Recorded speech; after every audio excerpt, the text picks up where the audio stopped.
Imagine stepping into what should have been the proudest moment of your life. You've just bought your dream house, signed every last document, felt the weight of the keys in your hand, and pictured the future you'd fought tooth and nail to build. Then, only a few weeks later, you pull up to the address and find another family already settled in. Kids' toys scattered across the lawn, furniture through the windows, and a minivan parked exactly where yours should be. They're living there as if the place has always been theirs, waving around paperwork they insist is ironclad. That's exactly what happened to Brandon Hale, a black man who had poured years of hard work, late nights, and sheer determination into finally owning a home of his own, only to have it stolen right out from under him by a woman who thought a clipboard and a title like HOA president gave her the right to play God with other people's lives. Worse still, she had sold his house without him ever knowing.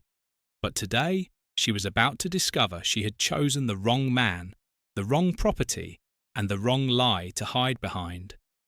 Brandon Hale had been counting down the days for weeks. After closing on his first home, a tidy one-storey house on a peaceful cul-de-sac in Willowest Ridge, he'd wrapped up one last contract at work and spent time carefully packing everything he'd need before the official move-in. The deed was recorded, the payments cleared, the keys securely in his pocket. Every step of the purchase had been legitimate, double-checked, and fully authenticated. Today was supposed to be straightforward. Drive up, park in his driveway, unlock his front door, and finally step across the threshold of the future he'd earned through years of sacrifice. Instead, as his car eased to the curb, excitement curdled into confusion. A minivan he didn't recognise sat squarely in the driveway. Children's bicycles were tossed across the grass.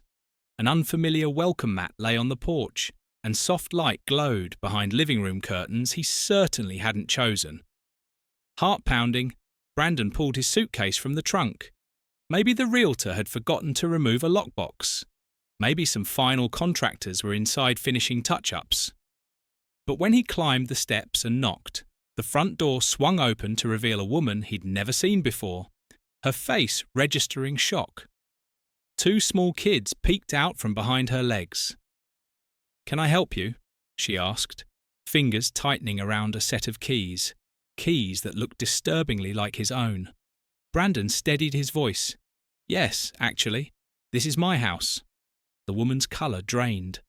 Her husband, Peter Langston, appeared behind her moments later, clutching a stack of papers like a shield. "I'm sorry, but this home was sold to us 3 weeks ago," he said, voice firm but nervous. "We closed everything with the HOA president herself. She handled the transfer personally." That name hit Brandon like ice water. Linda Marwood, the woman who ruled the Willowest Ridge Homeowners Association like her own private fiefdom.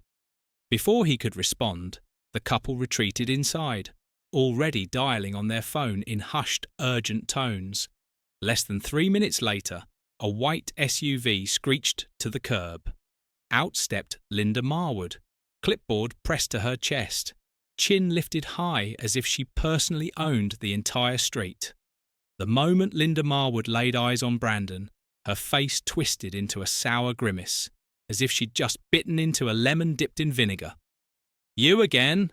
she snapped, her voice dripping with disdain. "I already told these homeowners that someone like you couldn't possibly own property in this neighbourhood. Stop harassing this family right now." Brandon felt his entire body tense, a cold wave of anger and disbelief washing over him. "I bought this home legally," he said, keeping his tone steady despite the provocation. "Everything is documented." "Save it," Linda barked, flicking her hand dismissively as though swatting away an annoying fly. "You people always pull this kind of nonsense. The officers will deal with you."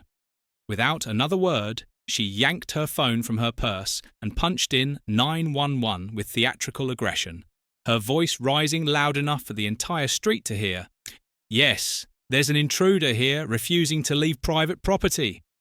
The Langston family stood frozen on the porch, looking overwhelmed and increasingly confused, yet clearly too intimidated to challenge the woman who had inserted herself as the ultimate authority in their lives.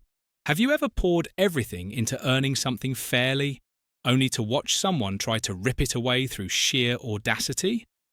What would you do if you finally arrived at your brand new home and found strangers already moved in, claiming it as theirs? Let me know in the comments what city or country you're watching from right now. We love seeing where this story is reaching people all over the world. And if you're as furious as I am that no one should ever lose their home to a racist HOA scammer, hit that like button hard and subscribe to Story Arc so we can keep exposing fraudsters and putting them exactly where they belong. Brandon didn't budge an inch as the distant wail of sirens grew louder, slicing through the quiet afternoon. 2 police cruisers rounded the corner, red and blue lights flashing across the manicured lawns. And with that, the real confrontation began. The first cruiser pulled to the curb, and 2 officers stepped out. The taller one, broad-shouldered with a calm, measured demeanour, was Officer Nathan Briggs. His partner, Officer Riley Carterton, kept one hand resting near her holster while her sharp eyes scanned the scene.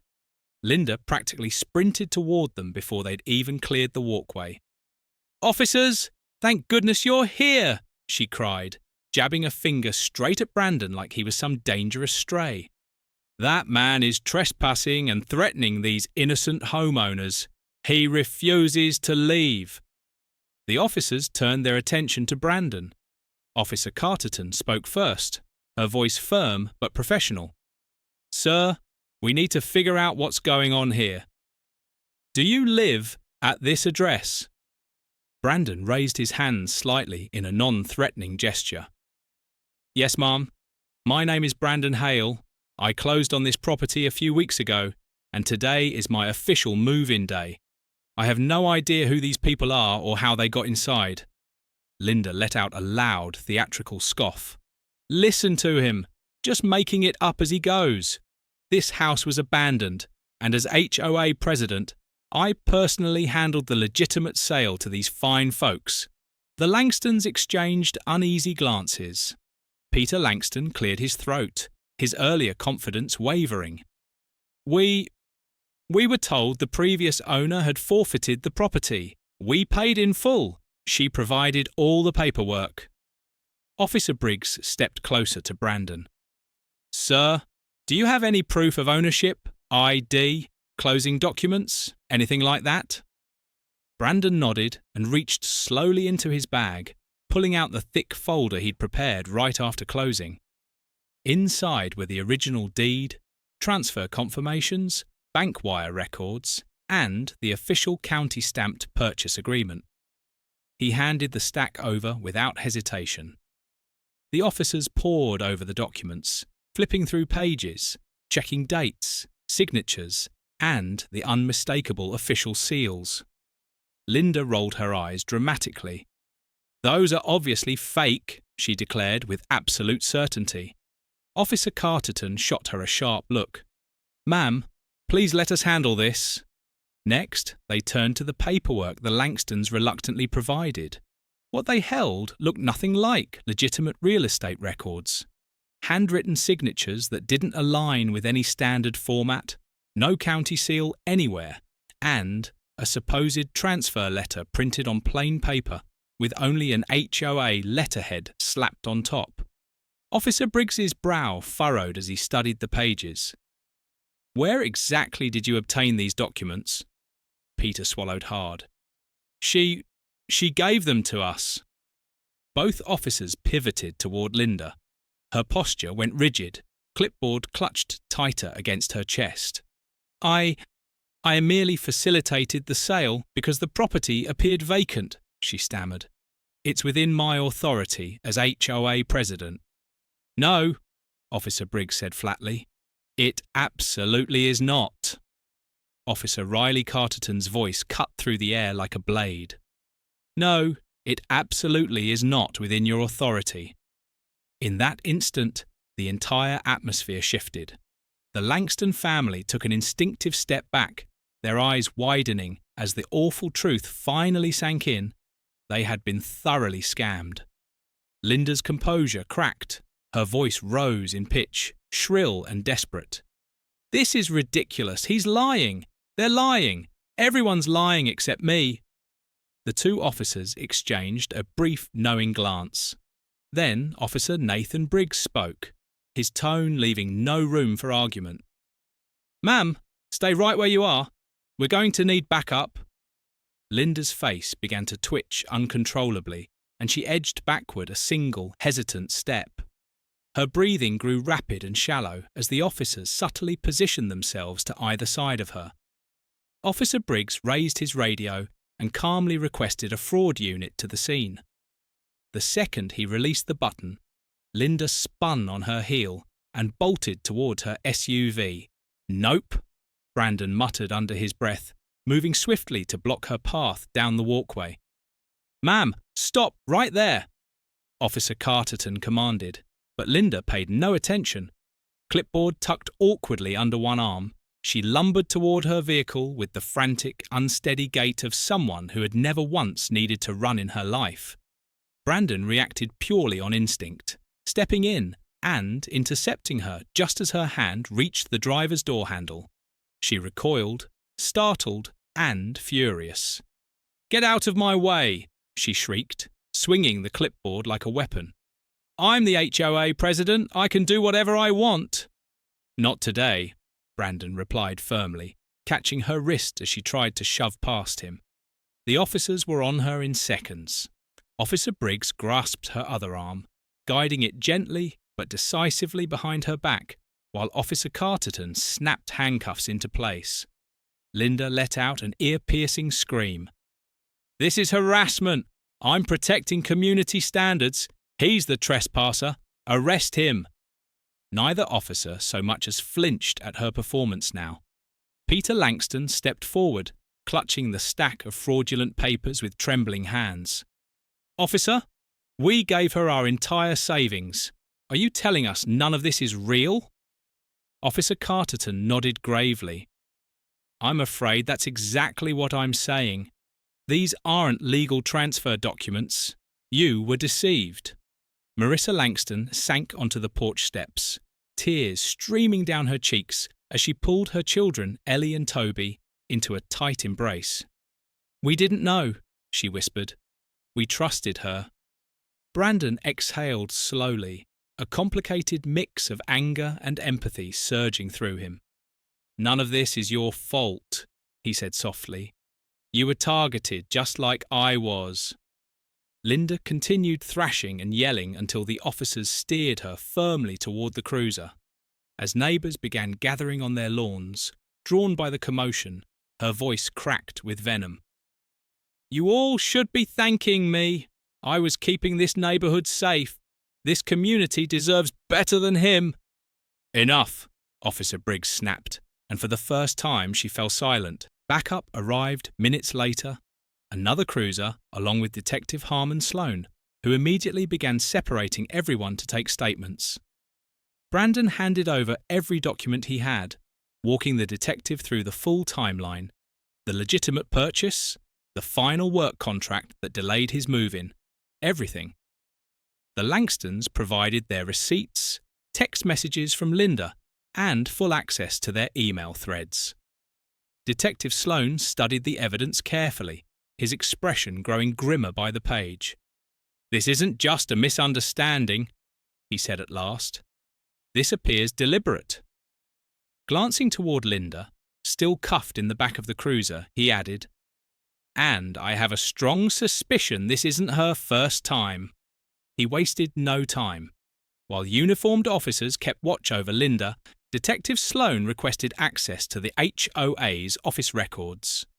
Two long-time neighbours, clearly long tired of her reign, eagerly directed the police to the small building behind the community pool, the one where Linda kept files she insisted only she was qualified to manage. Officers returned carrying boxes stuffed with her paperwork, forged letters, phony violation notices, and detailed lists of homeowners she had apparently targeted. Detective Sloane flipped through the files and confirmed the worst. She had operated an organized scam, fabricating debts, violations, and abandonment claims to steal and resell properties. Peter whispered in disbelief. She did this on purpose. For quite a while from the looks of it, Detective Sloane replied. The officers pulled Brandon and the Langstons aside together. County records matched Brandon's deed perfectly. The fraudulent sale would be voided immediately. Sir, Officer Briggs said, handing back the folder, this house is yours. You'll have full access as soon as we finish processing the scene. Relief flooded through Brandon, tempered by lingering anger at what the innocent family had endured. Detective Sloane reassured the Langstons they bore no blame and that the state would work to recover their money. When the officers finally opened the cruiser door to formally process her, Linda tried one last desperate outburst. You can't arrest me. I run this neighbourhood. No, Detective Sloane corrected calmly, pulling out the arrest form. You ran a criminal enterprise. They read the charges aloud, one by one. Real estate fraud, forgery, fraudulent transfer of property, identity theft, conspiracy, theft by deception. Her voice broke completely. Mascara streaked down her face in black rivulets. For the first time all day, she had nothing left to say. As the cruiser pulled away, lights flashing against the quiet street, Brandon stood on the porch that was finally, undeniably his. He took a long, steady breath. The nightmare was over, and tomorrow he would move into the home he had rightfully earned. If you believe scammers like Linda deserve every consequence coming to them, smash that like button and subscribe to Story Arc, because exposing corruption and standing up for what's right starts with sharing stories exactly like this one.